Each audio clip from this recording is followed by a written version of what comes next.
Mr Daniel McCrossan to conclude and wind up the debate on the substantive motion. And Mr McCrossan, you have up to 10 minutes. Thank you, Mr Deputy Speaker, and I welcome the opportunity to contribute to this all-important debate. Over 3,500 people here were killed and thousands more were injured during those very dark days. Local businesses were destroyed, livelihoods were destroyed, and sectarian entrenchment deepened to an unprecedented scale. And we are still living with that today in politics of the North, in homes and throughout our communities. The British state responded heavily and in many cases unjustly. Many civilians suffered physically through maiming and disability, while for many others the mental flashbacks continue to haunt their very existence. There is an estimated 200,000 people impacted in some way by the Troubles, and these are struggling to access basic care and support services. And I have seen this first-hand in my own constituency and in my own hometown of Strabane and throughout West Tyrone. Needless to say, Mr Deputy Speaker, the Troubles resulted in a terrible loss of life. Too many families are still seeking truth and justice for the deaths of their loved ones 18 years after peace has been delivered. Mr Deputy Speaker, in the subsequent years following the Good Friday Agreement, we have seen very little agreement on many issues. There is little common ground between the government parties about how and what is commemorated, remembered, or perhaps conveniently forgotten. And significantly, who should be called to question, either legally or morally, for the many deaths, injuries and atrocities that occurred. We have witnessed inquiries into the grievous crimes committed on Bloody Sunday. We have had other inquiries, investigations by the Historical Inquiries Team, Police Ombudsman, along with a number of inquests and civil cases, all leading to limited prosecutions.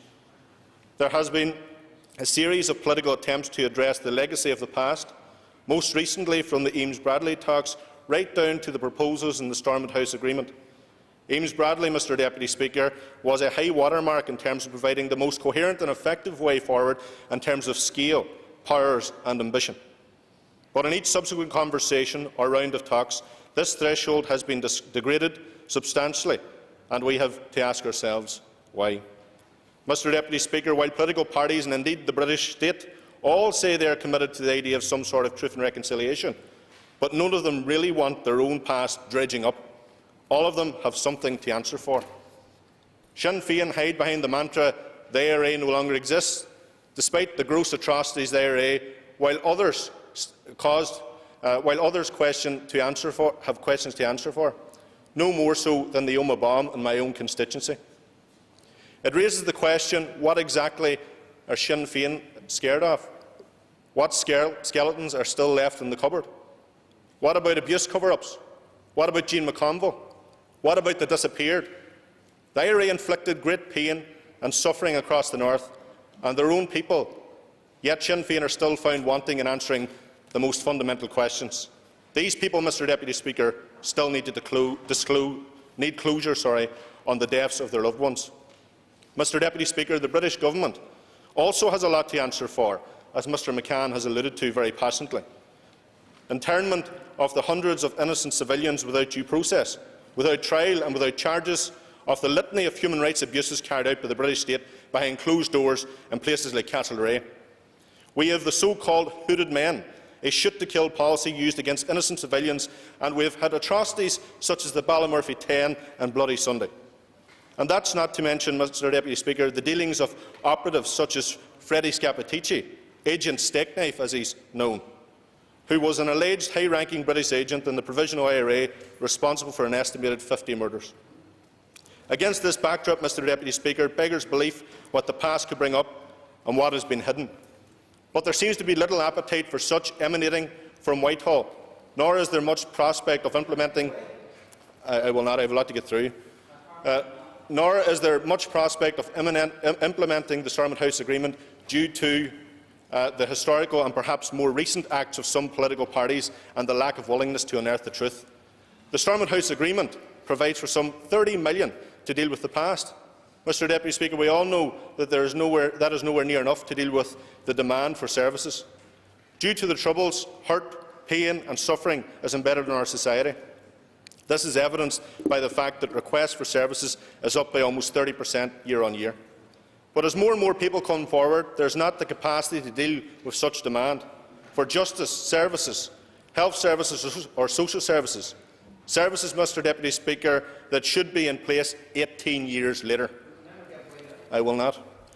We have witnessed stall after stall, and it has become clear that there is little appetite for full, rigorous and comprehensive unearthing of the past from the governing political parties and from Westminster itself. Some simply have too much to hide and some have too much to lose. Mr Deputy Speaker, I would like now to turn to the members' individual contributions. Alex Atwood from my own party moved the motion noting the importance of dealing with the past and its many manifestations. He questioned the budget made available through the Fresh Start Agreement, which is insufficient to have any meaningful impact, and he urged support of today's motion for the Executive to act as a matter of urgency. Alex Atwood moved the motion noting the importance of dealing with the past and its many manifestations.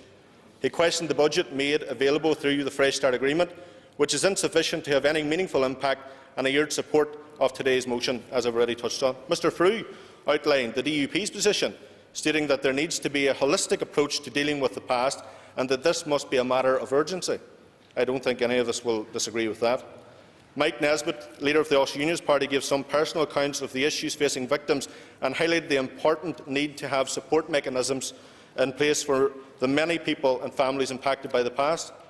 He further stated the need for a three-pronged approach of truth, justice and acknowledgement. I think we can all agree with that approach. I have a lot to get through. Chris Little from the Alliance Party criticised the Fresh Start Agreement and the lack of action flowing from it. He stated that we need to redouble our efforts in tackling the past. He specifically mentioned the important work of stakeholders in pushing the agenda to storm it. Doug Beattie gave a personal account again of victimhood and mentioned his uncle Samuel in a very emotional statement. The SDLP party leader, my party leader, stated that we cannot leave victims behind and there is a great need to solve the issues of the past. He said disclosure is crucial and everyone involved have responsibility for that. Mr McCann passionately questioned the integrity of the Secretary of State and went on a considerable analysis of his views of the current Secretary of State. Mr Allister questioned a party in the current government. But I want to turn to a few points that were made in commonality. Mr Poots, my own party leader, Colm Eastwood, and many of the Sinn Féin members all discussed the issue of disclosure. And let me make it very clear, it's not a one-way street. It's not just about the British government, it's about the many violent organisations that existed, and it's about them too coming forward with the truth. And I think that the SDLP is very consistent in relation to that. But let me be very clear in answering a point that Mr Poots highlighted in relation to my party leader. Let me be very clear. In the SDLP's entire existence, we have never supported violence. We have never supported any violent organisation. We have never, to use your former leader's phrase, never supported violence. And we will never support violence.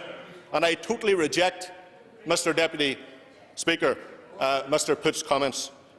Finally, Mr Deputy Speaker, the SDLP cannot, I will not, the SDLP cannot accept Amendment 1 tabled by the DUP. However, we see no reason to reject Amendment 2 by Sinn Féin.